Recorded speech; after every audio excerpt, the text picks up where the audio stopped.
যুবকেরা, ছেলেরা, বাচ্চারা, পর্দানশীলা মা ও বোনেরা, আপনাদের সামনে আমি এমন একজন আল্লাহর ওলির কথা বলবো, যিনি হলেন বাদশাহ হারুন আর রশিদ রাহমাতুল্লাহ আলাইহি। দামেস্কের বাদশাহ হারুন আর রশিদের একটা ছেলে, সে ছিল একটু সাদা মাটা ছেলে। ছেলেটা দেখতে একটু পাগল ছেলে। এই ছেলেটা সব সময় একটা পরনে একটা ছেঁড়া লুঙ্গি পরে থাকতো, আর একটা ছেঁড়া লুঙ্গি গায়ে ঘুরে বেড়াতো। বাদশার লোকের বাদশার দরবারে লোকজনেরা বলতে লাগলেন, বাদশাহ জাহাপানা, হুজুর আপনার ছেলে এরকম সারা সাত পোশাক করে ঘুরে বেড়াবে। হুজুর, অন্য রাজা বাদশার কাছে আপনাকে বেইজ্জতি হতে হবে। হুজুর গো, আপনার সন্তান ভালো ভালো নামি দামি অলংকার সাত পোশাক করে ঘুরে বেড়াবে, তা না করে ছেঁড়া লুঙ্গি ছেঁড়া গামছা গায়ে দিয়ে ঘুরে বেড়ায়।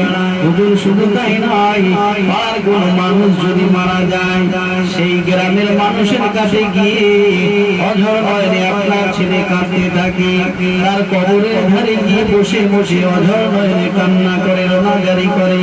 হুজুর, সমস্ত মানুষরা বলা কওয়া করতে লাগলে বাদশাহ হারুন আর রশিদের ছেলে পাগল। হুজুর, আপনি বাদশাহ, আপনার রাজদরবারে অনেক বিভিন্ন দেশের মানুষের আনাগোনা আসা যাওয়া করে। হুজুর, আপনার সন্তানকে যদি এইরকম পাগল অবস্থায় যদি দেখে, হুজুর আপনার সন্তানকে যদি এইরকম পাগল অবস্থায় দেখে, হুজুর, তাহলে অন্য রাজা বাদশার কাছে আপনি হেয়পন্ন হবেন, আপনি অপমানিত লজ্জিত হবেন। হুজুর, আপনার সন্তানকে বলেন একটু ভালোভাবে যেন ঘোরাফেরা করে, রাজার ছেলের মতো যেন ঘোরে। ও নওজওয়ানেরা, যুবকেরা, ছেলেরা, ও মেয়েরা, জওয়ানেরা, যুবকেরা, মুসলমান ঘরের ছেলেমেয়েরা, বাদশাহ হারুন আর রশিদ এমন সময় ছেলেকে ডেকে বলল, রে বাবা ছেলে, এ আমার কলিজার টুকরা ছেলে, এ বাবা তুমি কেন এরকম করে ঘোরাফেরা করো বাবা? এই সময় ছেলে বললেন, আব্বা জান, আমি কি রকম ঘোরাফেরা করি যে আপনার দৃষ্টি চরে খারাপ লেগেছে? বলছে, ছেলে রে, তুমি পাড়ার কোন মানুষ যখন মারা যায়, তার আত্মীয় স্বজন যাওয়ার আগে তুমি গিয়ে রোনাজারি করো, কামনা করো, আর ওই কবর মাসের কবরের সামনে গিয়ে তুমি রোনাজারি করো, ঝরে কামনা করো। সব সময় তুমি কবরস্থানে গিয়ে বসে থাকো, একা নিরিবিলি কেন বসে থাকো? এ আমার সন্তান, আমি তো বাদশাহ, আমার টাকা পয়সার কোনো অভাব নাই, আমার কোনো কিছু অভাব নাই। তুমি দামি দামি সাজ পোশাক অলংকার গুলি করে ঘুরে বেড়াবে, রাস্তায় রাস্তায় বিভিন্ন জায়গায়, রাজ্যে রাজ্যে দেশে ঘুরে বেড়াবে, ঘোড়ায় চড়ে ঘুরে বেড়াবে, ভালো ভালো দামি দামি গাড়িতে করে ঘুরে বেড়াবে। তা না হয় তুমি বাদশাহ ছেলে হয়ে কেন পাগলের ভেসে থাকো? তুমি তো বাদশাহ ছেলে, তুমি সবসময় দামি দামি পোশাক পরে, তোমার গায়ে দামি দামি খুশবু ব্যবহার করবে, তুমি ঘুরে বেড়াবে, তুমি রাজকীয় ভাবে থাকবে, না হয় তুমি পাগলের বেশে কেন থাকবে? এমন সময় বাদশাহ হারুন আর রশিদের ছেলে বলতে থাকেন, আব্বা জান, ও আমার আব্বা জান, আপনার আব্বা কোথায়? বলছে কবরে। বলছে তার আব্বা কোথায়? বলছে কবরে। বলছে আপনার যত পিতৃগুণ, যত পুরুষগুলো তারা এখন নামি দামি পুরুষগুলো কোথায়? বলছে কবরে। বলছে তুমিও কোথায় যাবে? কবরে। বলছে তাহলে কবরে যখন যাব, কবরে যাওয়ার আগে কবরকে কি আমাকে জানতে হবে না? আল্লাহর ভয় কি তোমার থেকে উঠে গেছে? এই কথা বলার সঙ্গে সঙ্গে বাদশাহ হারুন আর রশিদ বললেন, রে আমার সন্তান, তুমি তো এখন ছোট্ট বয়স, তুমি এখন নাবালেগ, তুমি কেন তোমার মুখ থেকে এইসব কথা বার হবে?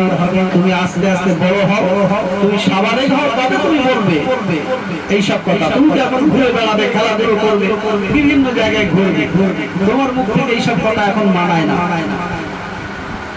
ও যুবকেরা, মুসলমান ছেলেমেয়েরা, ও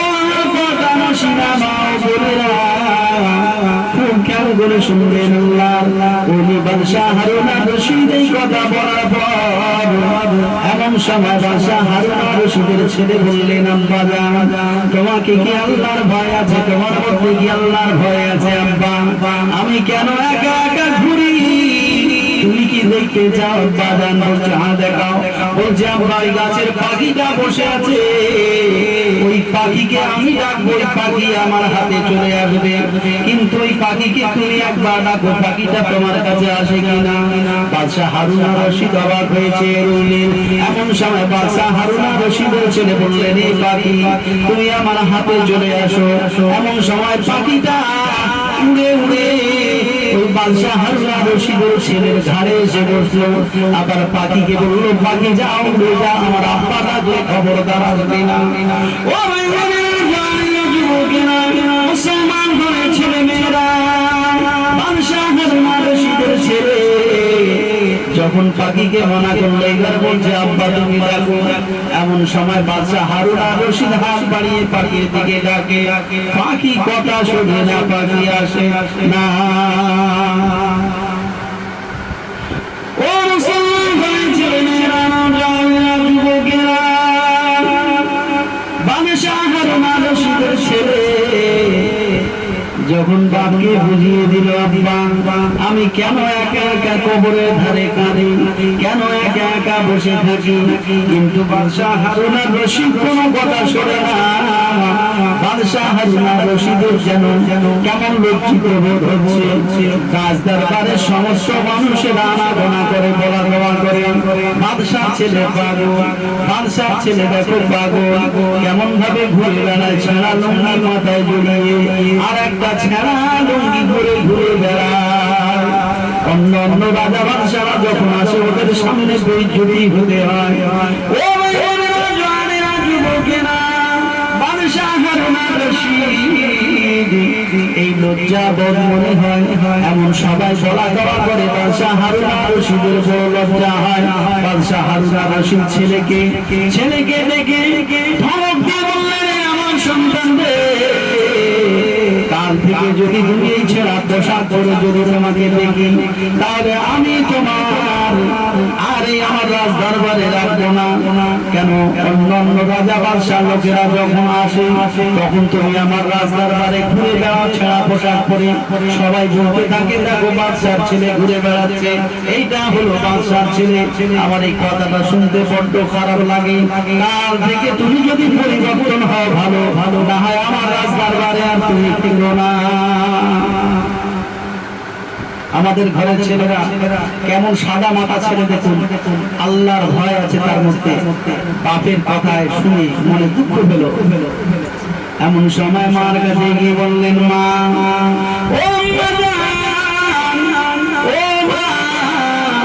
জনম দুঃখিনী মা ও মা গর্ভধারিণী মা ও মা আমার জন্য আমার আব্বা দরবারে বেইজ্জতি হতে হয় আমার জন্য আমার আব্বা লাঞ্ছিত বঞ্চিত অপমানিত হতে হবে মা এই জন্য আমি তোমার এই দামেস্ক শহরে থাকবো না আমি এখান থেকে অন্য রাজ্যে চলে যাব অন্য দেশে চলে যাব মা আমি তোমার দেশে থাকবো না মা এই কথা বলার পরে মা বললো বাবা রে এ আমার কলিজার টুকরা সন্তান কি এমন হয়েছে তোমার আব্বু কি বলেছে বলছে মা আমি যে এমন ভাবে ঘুরে বেড়াই আমার আব্বার পছন্দ হয় না আমি যেভাবে ঘুরে বেড়াই আমার আব্বার পছন্দ হয় না আমাকে দেখে অন্য অন্য রাজা বাদশাহ লোকেরা অন্য কিছু বলে তাই আমার আব্বার শুনতে বড় খারাপ লাগে আমার আব্বার মান ইজ্জত ডাউন হয়ে যায় আমার জন্য আমি এই জন্য তোমাদের এখানে আর থাকবো না চলে যাব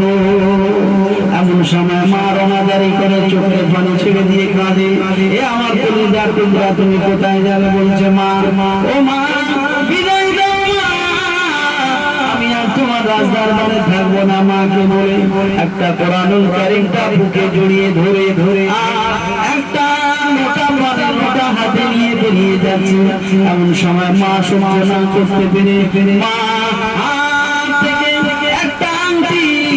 আংটিটা খুলে নিয়ে ওই বাদশাহ হারুন আর-রশিদের ছেলের হাতে পরিয়ে দিলেন বলছে বাবা সন্তান রে তুমি হাতে করে আংটিটা নিয়ে যাও রাস্তায় যখন বিপদে পড়বে, যখন তোমার খুব ক্ষুধা লাগবে, তখন তুমি এই আংটিটা বিক্রি করে অনেক টাকা পয়সা পাবে। ও ভাই গভীর মনোযোগ দিয়ে শুনেন, বাদশাহ হারুন আর রশিদের ছেলে এমন সময় চলতে লাগলেন, দামেস্কে ছেড়ে চলে যাচ্ছে। এমন সময় গভীর জঙ্গলে, বসরার জঙ্গলে চলে গেলেন। বসরার জঙ্গলটা পার করে কিছুটা দূরে একটা চার রাস্তার মোড়ে বসরা শহরের মধ্যে ঢুকে গেলেন। বসরা শহরে একটা গাছের গোড়ায় গিয়ে বসে আছেন বাদশাহ হারুন আর রশিদের ছেলে। এমন সময় গাছের গোড়ায় বসে কোরআনুল কারীম তেলাওয়াত করে। মাত্র 16 বছরের যুবক, মাত্র 16 বছর বয়স যুবকটা কোরআনের হাতে কোরআনুল কারীম তেলাওয়াত করে আর বসে বসে কাঁদে। বসরার যুবকেরা, ছেলেরা, ওই সন্তানকে, ওই যুবককে বাদশাহ হারুন আর রশিদের ছেলেকে কেউ চুল ধরে টানে, কেউ জামা ধরে টানে, কেউ ধাক্কা দেয়, অজরে কানে, কাউকে কোনো কথা বলে না, কাউকে ঘুরে মারে না, কোনো ডিম ছোড়ে না, পাথর ছোড়ে না।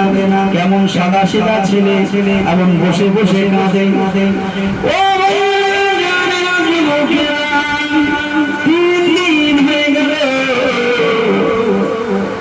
বসরান শহরের রাস্তার মোড়ের কাছে বসে বসে কোরআন তেলাওয়াত করে। আর যখন খোদা লাগে আল্লাহর কাছে দুইখানা হাত তুলে রোনা জারি করে, আল্লাহ ও রব্বুল আলামিন আমার রিজিকের ব্যবস্থা করে দাও। ও ভাইজানেরা, জওয়ানেরা, যুবকেরা, পাড়ার কিছু দুষ্টু ছেলেরা দিনে যখন ওই পাগলের পিছনে লাগে, এমন সময় বর্ষার বিখ্যাত আল্লাহর ওলি, বিখ্যাত আল্লাহর ওলি আমির বসরি রাহমাতুল্লাহ আলাইহি, তার বাড়িতে রাজমিস্ত্রি দরকার। আমির বসরি রাহমাতুল্লাহ আলাইহি, হুজুর আমার ওই রাজমিস্ত্রি খোঁজে বাহির হয়ে গেলেন বসরা শহরের দিকে। যখন কেউ দেখলো কোনো মিস্ত্রি পেল না, রাস্তার মোড়ের মাথায় একটা যুবক, 16 বছরের তরুণ তাজা যুবক, যেন পাগলের ভেসে বসে আছে, বুকে কোরআনুল কারীমটা রাখা আছে, আর সমস্ত ছেলেরা তার পিছনে লাগে। আর ওই পাগলটা বসে বসে রোনাজারি করে, কিন্তু কাউকে কোনো কথা বলে না। আমির বসরি অবাক, যে ছেলে তো পাগল হতে পারে না, এই ছেলে সবাই বাচ্চারা ওকে মারে, ঢিল ছড়ে, কিন্তু ও তো ঘুরে একটা মারে না, কাউকে গালিও দেয় না। খুব ভালো ছিল, মনে হয় কোনো বিপদে আছে। ও নওজওয়ানেরা, যুবকেরা, আল্লাহর ওলি আমির বসরি রাহমাতুল্লাহ আলাইহি এমন সময় বলতে লাগলেন, এ যুবক, সমস্ত বাচ্চাদেরকে তাড়িয়ে দিল, দিয়ে বলছে, যুবক, তোমার বাড়ি কথায় কোনো কথা বলে না। বাদশাহ হারুন আর রশিদের ছেলে চুপ করে আছে, কোনো কথা বলে না। বলছে, তুমি কি রাজমিস্ত্রি কাজ পারো? বলছে, হ্যাঁ পারি। আসলে কি রাজমিস্ত্রি কাজ পারে? রাজমিস্ত্রি কাজ জানে না। বলছে, হে যুবক, তুমি কি রাজমিস্ত্রি কাজ জানো? বলছে, হ্যাঁ জানি। খোদার জ্বালায় বলছে, কাজ করবো। ও ভাই জানেরা, যুবকেরা, বাদশাহ হারুন আর রশিদের ছেলে এমন সময় বলতে লাগলে, হুজুর, আমি আপনার কাজ করতে পারি, কিন্তু শর্ত মানতে হবে। আমার শর্ত হলো, বলছে, কি শর্ত? বলছে, আমার শর্ত হলো 3টে। আমি আপনার কাজ করব, কিন্তু 1 টাকা মজুরি নেব, এর বেশি নেব না। আমির বসরি চিন্তা করছে যে কি ধরনের ছেলে, সবাই 5 টাকা, 10 টাকা, 20 টাকা দিয়ে রোজ তাই চায়। এ বলছে, 1 টাকা নেব, এর বেশি নেব না। বলছে, আচ্ছা ঠিক আছে বাবা, তোমাকে 1 টাকা দেওয়া হবে। বলছে, হুজুর, 2 নাম্বার শর্ত হলো। বলছে, হ্যাঁ কি? বলছে, আমি নামাজের সময় নামাজ পড়ার ছুটি দিতে হবে। আমি নামাজ পড়বো, আমাকে নামাজ পড়ার টাইমে ছুটি দিতে হবে। বলছে, হ্যাঁ দেব। আর 3 নম্বর শর্ত হলো, আমি সপ্তাহে 1 দিন কাজ করবো, সেই দিনটা হলো শনিবার। ওর বেশি আর কাজ করবো না, 1 টাকা দিলে নেব না, 1 টাকার বেশি দিলে নেব না, 1 টাকাই নেব, তাতে আমার সারা সপ্তাহ চলে যাবে। আর কাজ করতে করতে নামাজের সময় হলে আমাকে ছুটি দিতে হবে। আমাদের ঘরের যুবকেরা যখন কাজে যায়, যদি বলে ভাই কাজ করবি, বলছে না, এদের শর্ত কি 3 মান্ডিল বিড়ি দিতে হবে, না শেখর ডিমার দিতে হবে। এদের চাহিদা, এরা কোনোদিন বলে না যে আমাদের নামাজের টাইমে ছুটি দিতে হবে। অনেকে জুম্মা করেও কাজ করে, কিন্তু বলে না যে বাড়িওয়ালাকে যে আমাকে আজকে ছুটি দিতে হবে, আমি জুম্মার নামাজ পড়ব। এদের চরিত্র আমাদের চরিত্র কতটা তফাৎ থাকে। ও ভাই জানেন না, জানেন যুবকেরা, আল্লাহর রাসূল হুজুর রাহমাতুল্লাহ আলাইহি রাজি হয়ে গেলেন। এমন সময় ওই যুবককে নিয়ে যখন বাড়িতে গেলেন, ওই যুবককে নিয়ে যখন বাড়িতে গিয়ে কাজ করবে, এমন সময় আমির বাসরি রাহমাতুল্লাহ আলাইহি হুজুর কাজে লাগিয়ে নিয়ে চলে গেলেন। দিনটা ছিল শনিবার। কাজ করতে করতে এমন সময় ঠিক সন্ধ্যার সময় আমির বাসরি রাহমাতুল্লাহ আলাইহি হুজুর এসে দেখলো কি অবাক, একটা যুবক, 16 বছরের যুবক, এটা একাই 10টা মিস্ত্রির কাজ করে দিয়েছে। আল্লাহর ওলি দেখে অবাক হয়ে গেলেন, বলছেন কি ব্যাপার, এতটা কাজ তো আমি 10টা মিস্ত্রিকে দিয়ে আমি করতে পারি, মিস্ত্রি খুঁজে পাইনি, আর এই একটা ছেলে আমার 10টা মিস্ত্রি কাজ করে দিয়েছে। আমির বাসরি রাহমাতুল্লাহ আলাইহি হুজুর খুশি করে বললেন, বাবা তুমি 1 টাকার জায়গায় যাই 2 টাকা নাও। বলছো না হুজুর আমি নেব না, আমি 2 টাকা নেব না, কথা মতো কাজ আমার অর্ডার ছিল 1 টাকা, 1 টাকার বেশি আমি 2 টাকা নেব না। আমির বাসরি রাহমাতুল্লাহ আলাইহি 1 টাকা দিয়ে দিলেন। আমির বাসরি হুজুরের সঙ্গে আর কথা বললেন না, সোজা ওর জায়গায় চলে গেল, রাস্তা মোড়ের মাথায় গিয়ে বসে আছে। আমির বাসরি রাহমাতুল্লাহ আলাইহি চিন্তা করলেন যে একটা যুবক কি করে এত কাজ করতে পারে, কি করে সম্ভব, 10টা মিস্ত্রি ওই কাজ করতে পারবে না।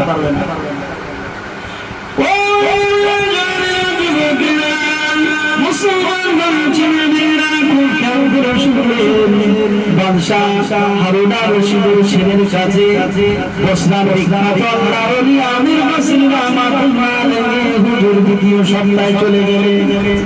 গিয়ে বলছেন, এ বাবা যুবক, এ বাবা যুবক, এ বাবা যুবক, তুমি চলো এই সপ্তাহে আমার কাজ করতে হবে। এমন সময় বাদশাহ হারুন আর-রশিদের ছেলে বললেন, হুজুর নিশ্চয়ই শর্ত 3টা আপনার মনে আছে। বলছে হ্যাঁ। বলছে 3টে শর্ত যদি আপনি মেনে নেন তাহলে সপ্তাহ কাজে যাব। বলছে হ্যাঁ বাবা আমার শর্ত মনে আছে, তুমি চলো। ও নওজওয়ানেরা, যুবকেরা, এমন সময় ওই আল্লাহর ওলির সাথে চলে গেলেন বাদশাহ হারুন আর-রশিদের ছেলে কাজের জন্য। বাদশাহ হারুন আর-রশিদের ছেলেকে কাজে লাগিয়ে দিয়ে, ওই পাগল ছেলেকে কাজে লাগিয়ে দিয়ে আমির বাসরি রাহমাতুল্লাহ আলাইহি মনে একটু চিন্তা হলো যে কি করে একটা ছেলে 10টা ছেলের কাজ করতে পারে, আমি একটু আড়াল থেকে দেখব। আমির বাসরি রাহমাতুল্লাহ আলাইহি একটা দরজার ফাঁক থেকে ছোট্ট জায়গা থেকে বসে চেয়ে আছে যে দেখি কিভাবে ওই কাজ করে, কি করে সম্ভব হয় একটা ছেলে এত মিস্ত্রির কাজ একাই করে দিতে পারে। আমির বাসরি রাহমাতুল্লাহ আলাইহি একটু আড়াল থেকে দেখতে, এমন সময় ওযু বানিয়ে নিল, কাজে আরম্ভ হয়ে গেল। ও মুসলমান বলছিলেন, নওজওয়ানেরা, যুবকেরা, এইবারে ওই বাদশার ছেলে, ওই বাদশার পাগল ছেলে কিছুটা মশলা মাখিয়ে নিল। মশলাগুলো দেওয়ালের উপরে চারিদিকে ঢেলে দিয়ে বলছি জোড়া লেগে যা। ও ভাইজানেরা, যুবকেরা, ইটগুলো মাথার উপর থেকে উড়ে উড়ে উড়ে উড়ে সমস্ত যেন দেওয়ালগুলো জোড়া লেগে যায়, সমস্ত দেওয়ালগুলো অপরিচ্ছন্ন যেন জোড়া লেগে যাচ্ছে, উড়ে উড়ে উড়ে উড়ে সমস্ত দেওয়ালগুলো যেন তৈরি হয়ে গেল। জোরে বলে আর একটু চিল্লে বলেন সুবহানাল্লাহ। ও নওজওয়ানেরা, যুবকেরা, আমির বাসরি রাহমাতুল্লাহ আলাইহি জানলার ভার থেকে দেখে অবাক হয়ে গেলেন, আর মনে মনে চিন্তা করতে লাগলেন। আল্লাহ পাক রব্বুল আলামিন আমি আজকে নিজের চোখে কি দেখলাম আল্লাহ পাক, আমি তো অবাক কাণ্ড দেখলাম আল্লাহ পাক রব্বুল আলামিন। এটা একটা নাবালক একটা ছোট বয়সে আল্লাহর ওলি, বিরাট বড় ধরনের আল্লাহর ওলি আমার ঘরে এসেছে আল্লাহ পাক। একে দিয়ে আমি যে কাজ করালাম আল্লাহ পাক, আল্লাহ আমার বেয়াদবি হয়ে গেছে, ক্ষমা করে দিন আল্লাহ। আমি আল্লাহর ওলিকে দিয়ে আর কাজ করাবো না আল্লাহ। আল্লাহ এই যে মস্ত বড় আল্লাহর ওলি আমার ঘরে এসে হাজির হয়ে গিয়েছে রব্বুল আলামিন, আমি ওর কাছে গিয়ে হাতে হাত দিয়ে বায়াত হয়ে আমি ওর কাছে বায়াত গ্রহণ করবার ক্ষমা চাইবো।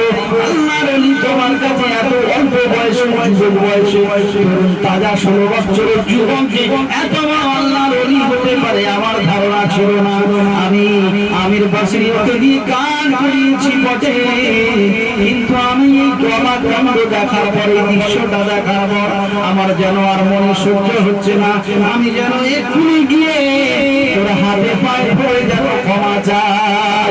ও ভাইজানেরা, জওয়ানেরা, যুবকেরা, আমির বসরি রহমাতুল্লাহ আলাইহি খুশি হয়ে যুবককে 3 টাকা দিতে চাইলো। হে বাবা যুবক, তুমি 3 টাকা নাও।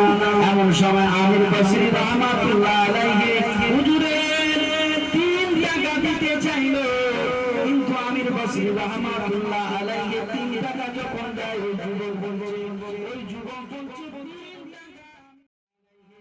হুজুর কাল থেকে খুশি হয়ে 3 টাকা দিতে চাইলে বলছে, বাবা যুবক তোমার প্রতি আমি খুশি হয়েছি বাবা যুবক, তুমি 3 টাকা নাও,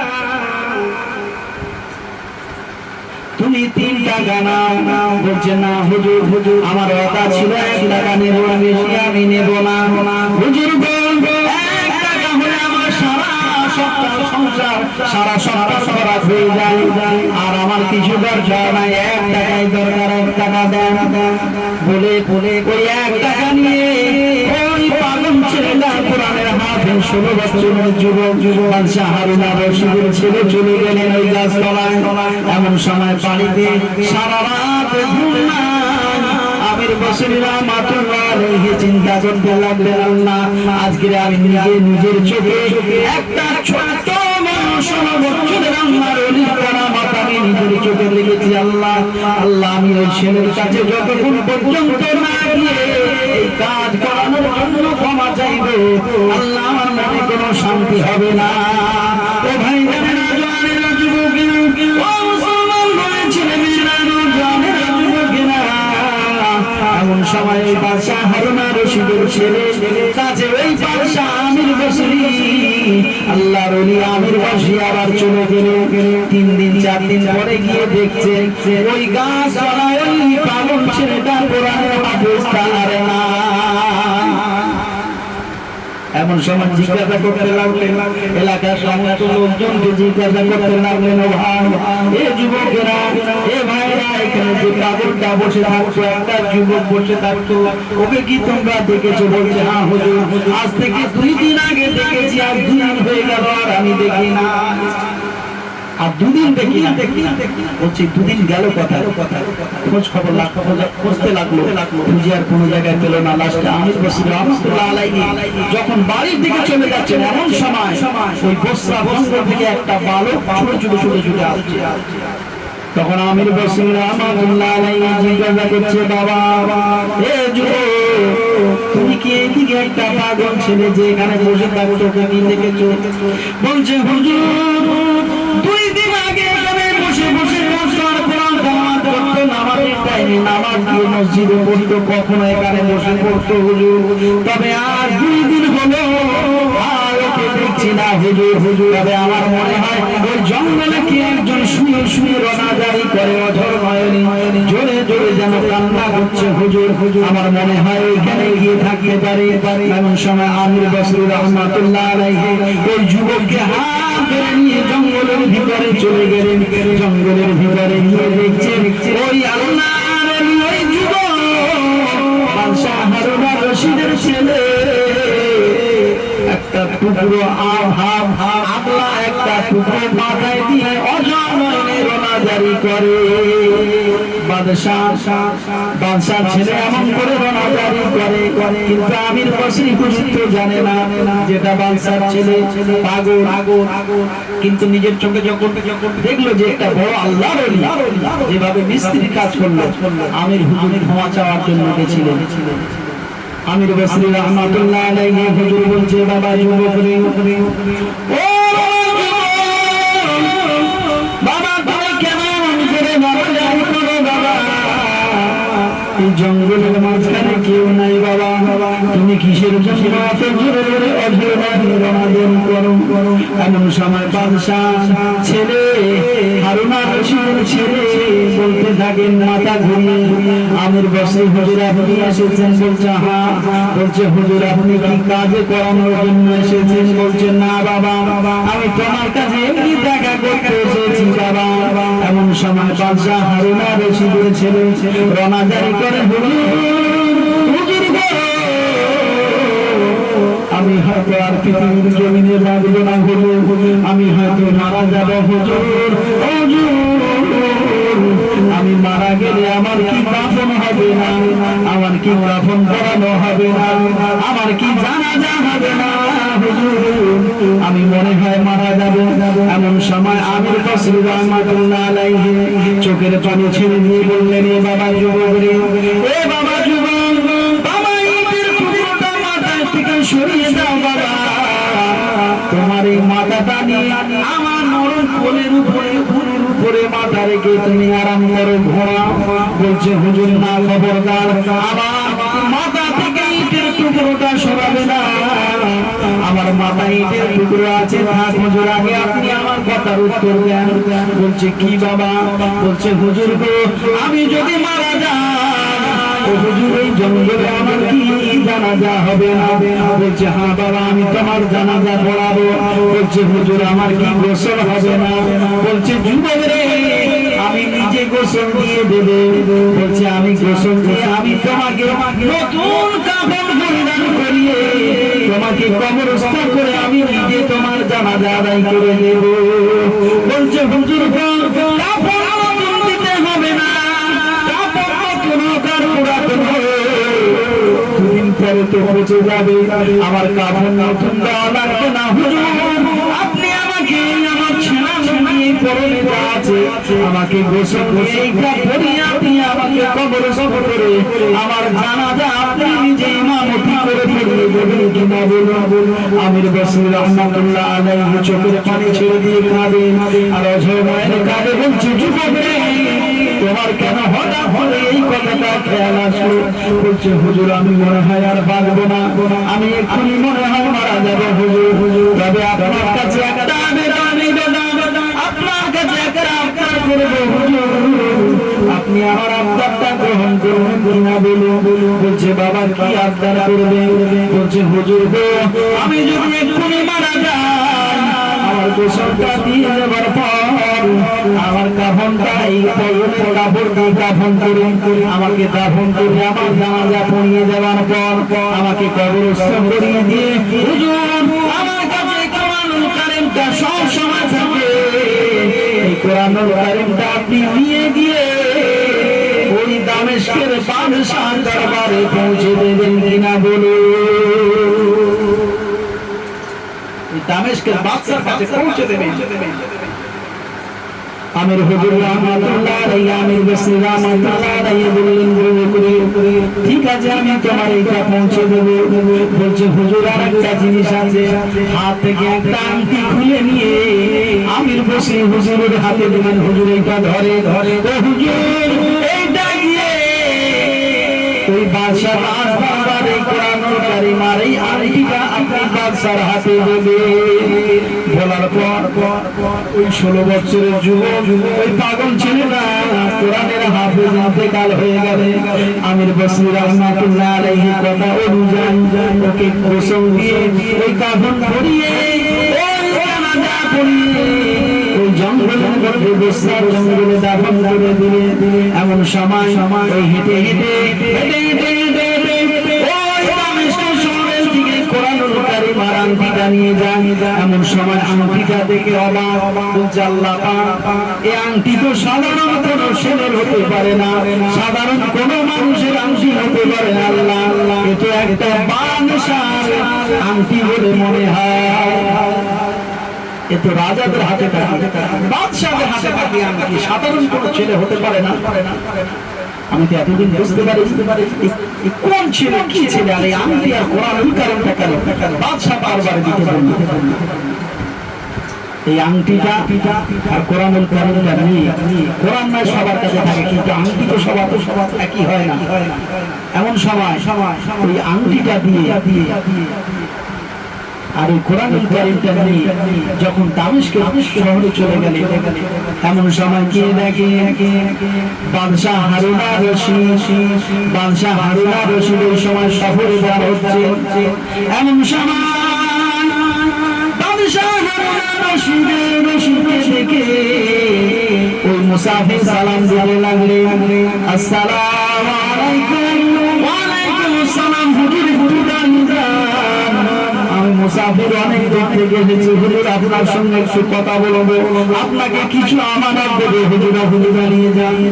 বাদশার মেজাজ গরম। বাদশা বলছে, আমি শিকারে বার হয়েছি, এখন কথা বলবো না, তুমি আমার রাস্তার মাঝে একটু ওয়েট করো, আমি ঘুরে এসে তোমার সঙ্গে কথা বলবো। বাদশা চলে গেলে বাদশাহ হারুন আর রশিদ জঙ্গলের শিকারে বাইর হয়ে গেলেন, কিন্তু সেই দিন একটাও শিকার কপালে উঠলো না, একটাও শিকার করতে পারলো না। মন খারাপ করে বাড়িতে এসে চিন্তা করছে। বাদশা বলছে, আজকের না জানি কেন আমার 2-3 দিন ধরে যেন মনটা যেন কেমন যেন হয়, আমার যেন কোনো কিছু ভালো লাগে না। মনকে ভালো করার জন্য আজকের জঙ্গলের শিকারে গেলাম, একটাও শিকার করতে পারলাম না। বাড়িতে ফিরে এসে গভীর চিন্তায় পড়ে গেলেন। এমন সময় চিন্তা হলো, যাওয়ার সময় যে লোকটা আমার কাছে এসেছিল ওই লোকটা কি আছে? বলছে, হ্যাঁ বলছে, ওকে পাঠাও, একটু কথা বলি। সকালবেলা কেন আমার যাওয়ার সময় বাধা দিল? এই জন্য আমার শিকার হয় না হয়তো। মুসলমান ঘরের ছেলে মেয়েরা খুব খেয়াল করে শুনলেন। এমন সময় আবুল বাসির রহমাতুল্লাহ আলাইহি হুজুর বাদশাহ হারুন আর রশিদের কাছে এসে বললেন, বাদশাহ হারুন আর রশিদের কাছে এসে সালাম দিয়ে বললেন, হুজুর ও হুজুর,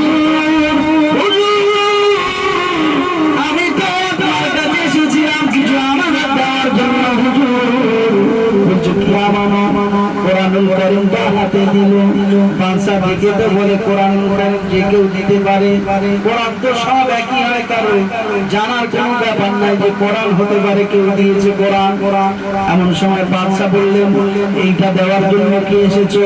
বলছে, হুজুর না, আর একটা আংটি কবর থেকে বাইর করে যখন বাদশার হাতে দিল, বাদশাকে দেখে অবাক। বাদশা চোখের পানি ছেড়ে দিয়ে কাঁদে। বাদশা বলছে, ও ভাই মুসাফির, তুমি এই আংটিটা কোথায় পেলে ভাই? এই আংটিটা তোমার কাছে কি করে আসলো ভাই? এমন সময় বাদশা হারুন আর রশিদকে বললেন, আমির বসরি হুজুর, একটা ছেলে আমাকে এই আংটি আর এই কোরআনুল কারীমটা আপনার কাছে দিতে বলেছে। তখনও পর্যন্ত বাদশা হারুন আর রশিদ ধরা দেয় না যে পাগল ছেলেটা আমার। বাদশা চুপ করে আছে। বলছে, ছেলেটা এখন কোথায়? বলছে, হুজুর ছেলেটার পৃথিবীর জমিনে দুনিয়াতে নাই হুজুর, সে ইন্তেকাল করেছে। আমি তাকে নিজে হাতে গোসল দিয়ে আমি তাকে কবরস্থ করেছি, তার জানাজা আমি নিজে বলেছি। বাদশা হারুন আর রশিদ চোখের পানি ছেড়ে দিয়ে কাঁদে, আর চোখের পানি ছেড়ে দিয়ে কাঁদে যে ছেলেটাকে কি ভাই তুমি নিজে হাতে গোসল দিয়েছো? বলছে, হ্যাঁ। বলছে, ছেলেটাকে কি তুমি দাফন দিয়েছো? এই কথা শোনার পর বাদশার বিবি ঘরের ভিতর থেকে একটু ভাগ থেকে যেন শুনতে পায়। নিজের কলিজার টুকরা ছেলের কথাটা শুনে বিবি যেন কাঁদা কবুতরের মতো যেন ভাবে মাথা ছটফট করে ঘোরাঘুরি করে, আর বলতে থাকে, আমার পাগলটা আমার ছোট্ট ছেলে হাতে নিয়ে কোরআন আর পৃথিবীর জমিনে যায়। সে মনে হয় মারা গেছে। মুসাফির মানুষ বলছে, ও ভাই জানেরা, জওয়ানেরা, যুবকেরা,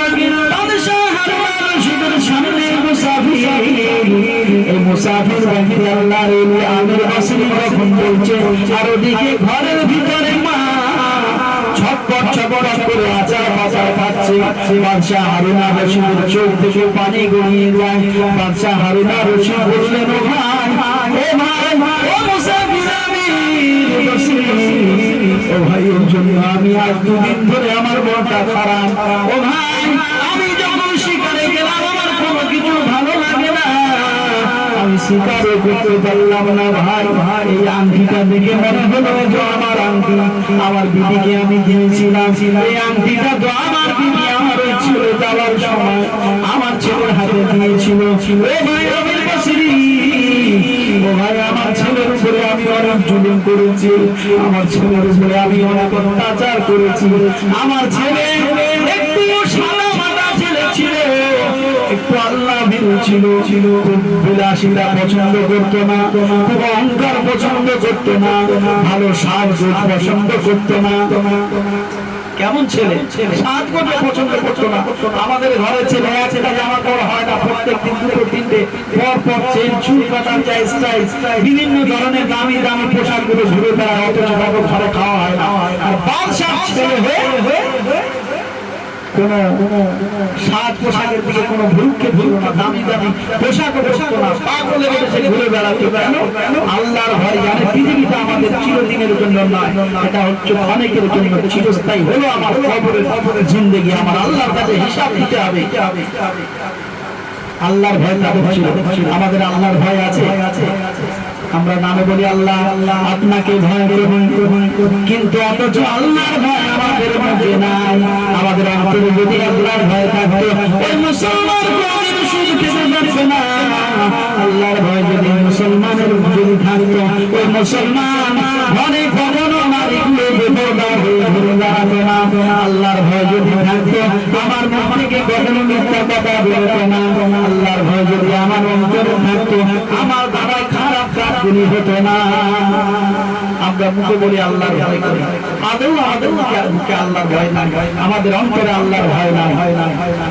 বাদশাহ আমির বসরি রাহমাতুল্লাহ আলাইহি বললেন, ও মুসাফির আমির বসরি, তোমার হাত দুখানা দাও, তোমার ওই হাত আমার কলিজায় একটু ধরি, কেননা তোমার হাত দিয়ে তুমি আমার সন্তানকে গোসল দিয়েছো।